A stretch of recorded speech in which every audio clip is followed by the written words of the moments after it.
All right. He's busy. I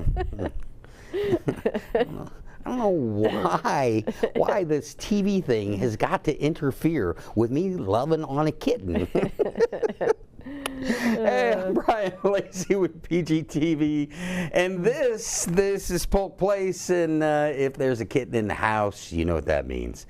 The one, the only, that would be the Randa Richter with SPCA Florida is in studio with us. Hey, what are you doing? Good morning. Yeah, how Brought you doing? you a little nugget today. Yeah, I think this has got to be one of the littlest ones you've ever. He is. Yeah. He's definitely one of the smaller ones. I actually got him out of the foster department this morning. So. Well, I think what happens, I mean, all animals are in need when they get to you. Let's be honest. Whether it's from Sheriff's Office Animal Services, whether it's Humane Society, whether it's you guys, they're at their worst moment in life. Absolutely. When they get to you. And I think the importance, you know, when you bring in the bigger ones, yes, they are cute, and yes, they're ready for a forever home. Absolutely. But today, you brought me something intentionally with Hal. And talk to me a little bit about, in his 6 weeks of life, the challenges this cat has faced. Absolutely. So the reason I brought you Hal is kind of like you said, you know, we bring these cute adoptables to you. We've already fixed them and they're ready for adoption. This is typically how they come to us. About 60% of the animals that come to us need a lot of care. And so this is why we ask for donations, because little Hal here, he's barely 6 weeks old. He came to us as a stray kitten that was found. He was full of upper respiratory, or had upper respiratory. His eyes were swollen shut from the infection. He could barely breathe. His body temperature was so low, we barely could register it, and he was dehydrated. So if you notice his front legs, they're shaved because he had IV catheters in both of them to hydrate him. He was put in an incubator for about 3 weeks to keep his body temperature up and stabilized, and he received a lot of medicine. So now at 6 weeks, to me, he still looks like a hot mess, but he looks fantastic from when he came into us. And for y'all at home, here, I'm going to do something for you. This is really cool. Hold on, listen to this.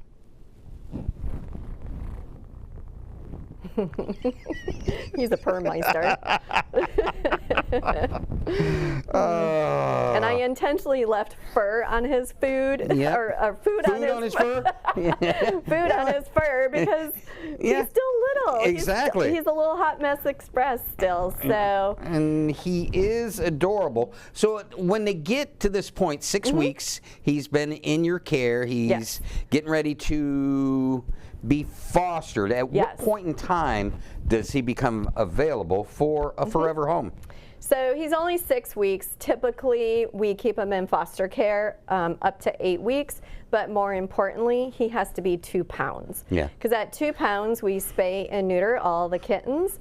So right now, he's only 1.5 pounds. So he'll probably go into foster care for at least 2-3 weeks, if not a month. He's been through a lot, so we might actually have him gain a little bit more before we put him through surgery. And listen, if you're contemplating adopting an animal, they've been through enough and they're looking for the love that they need. And at 6 weeks of age, he has had a horrible life.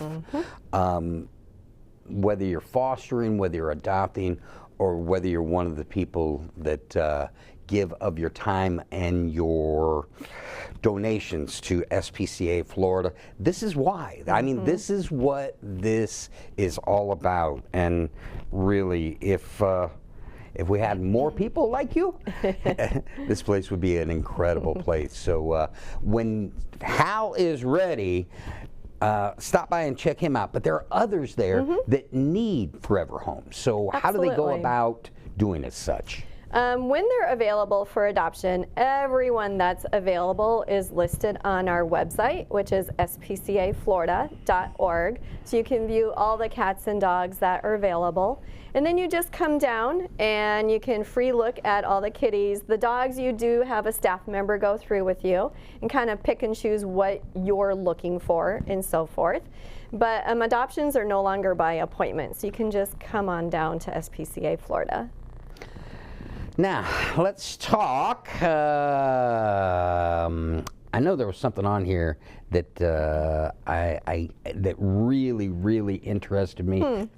Community partners. Yes. And not only do they give on a national level, our local Subaru dealer. We love them. Kind of went above and beyond. Let's talk a little bit about that, if we could, please. Sure, absolutely. So our local Lakeland Subaru, they are very supportive of our mission and our cause. And so not only are they hosting an adoption event this weekend for us, but they also donated a 2024 Subaru Outback car for us to raffle off.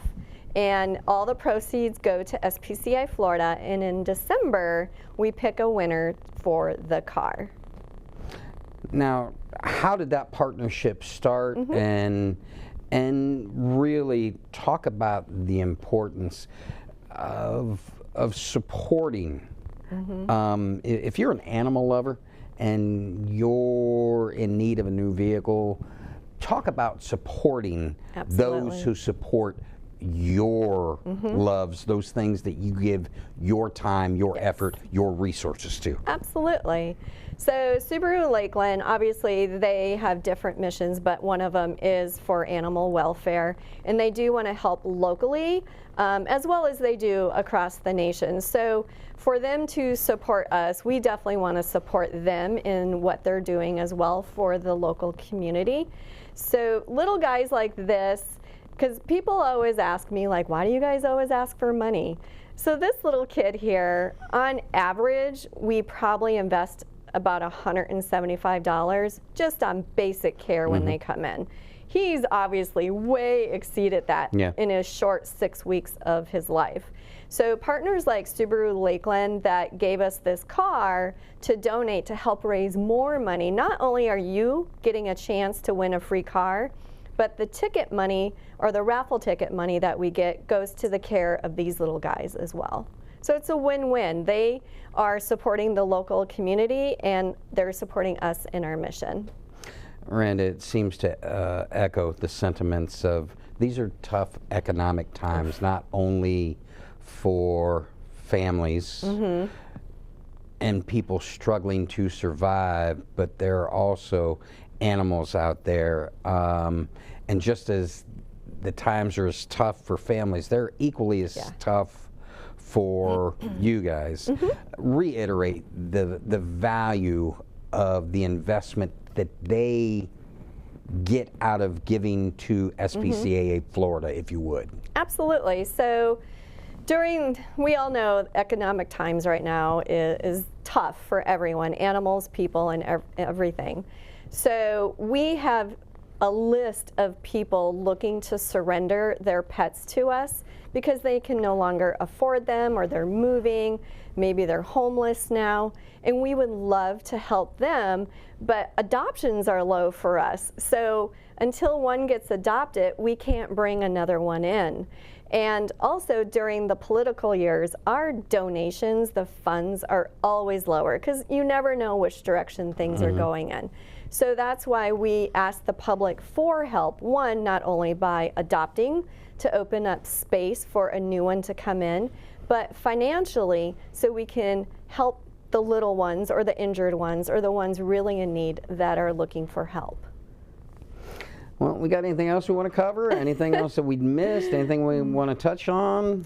Just if you have the time and the space and place in your home and your heart to foster, the more animals we can get into foster care, the more we can take into the foster department. And financially, yes, we have bills to pay, but we need money to help fix these guys and get them ready for adoption. If you've never seen Randa in public, especially like prior to coming on camera, this girl has got it. She recruited younger, much more handsome Brian into being a foster care. And every time she comes in here, she's like, hey, why don't you take another? I'm like, they do not fit in that Harley, girl. Oh, we can make something work, trust me. If it can help me save a life, I'm going to work on it. All right, real quick, how can folks become a foster family? Yes. And how can folks adopt Hal when he's ready to go? Absolutely. So you can save a life 2 ways. You can foster for us, being at little guys like this, kittens or puppies, nursing moms, nursing mom cats and dogs. And you just go to spcaflorida.org, go to the foster department, and there's an application to fill out. Once the girls receive that, they will reach back out to you and get you going. We supply everything. Food, litter, crates, all the medical care, we take care of for you. And then when you're ready to adopt, if you foster, you get the first right to First adopt round that. draft choice. You do. Or as we like to say, pick of the litter. You got it, and you do. So, but if they do go up for adoption, just go to our website. Anyone that's on the website is available for adoption. All right. Well, I think I made the drive home easy for you. Is he passed out? Yeah, he's out, man. Okay. He's out and purring. Even better. Yeah. I don't even know how that happens. Yeah, I don't know if that's purring or snoring. Probably both. We'll take it. All right. Well, come back and see me, will you please? Will do. All right. Founded in 1979, SPCA Florida is a 501c3 nonprofit organization headquartered in Lakeland, dedicated to improving the lives of pets and people in the community. SPCA Florida is providing caring compassion and hope to more than 4,000 homeless animals entering their doors each year. SPCA is celebrating over 40 years in the Polk County community with new goals, programs, and initiatives. Now, if you need more information on any of it, or would like to fundraise for them, or especially like to be a foster family, it's as simple as giving them a call, 863-577-4608. And look them up on the web at spcaflorida.org. If you enjoyed that episode of Polk Place, I invite you to like, share, and subscribe to the channel, and even check out the next one.